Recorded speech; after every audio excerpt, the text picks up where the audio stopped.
Could you talk about the difference between Theravada and Tibetan from your perspective? Oy, we don't have time for that.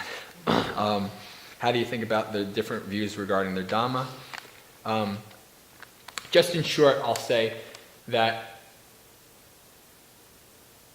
while all of the traditions have a lot of core things in common, how they understand those core things, how they practice those core things, how they interpret those core things can be vastly different. So different enough that people can decide that they want to do one practice over another. And I personally find a lot of differences between Theravada and Tibetan, which is really why I came to Theravada. And the first Buddhism I knew was Tibetan Buddhism. Like most Westerners, it's one of the most well-known, along with Zen.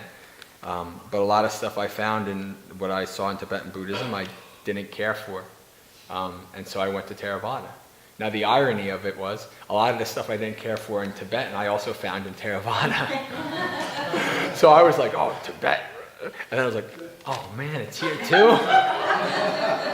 But it's not to the same extent, but still it's there. So, a lot of the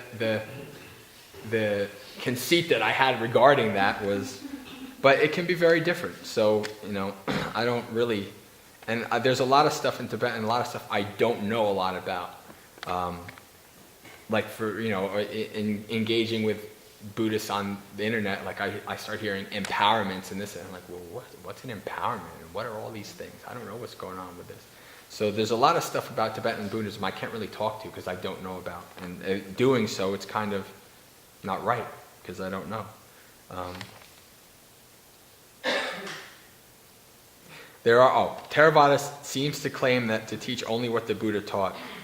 That is pretty prevalent, I do have to admit. Basically, a lot of what I'll hear is that the Nikayas are the word of the Buddha. They call it the Buddha Vachana.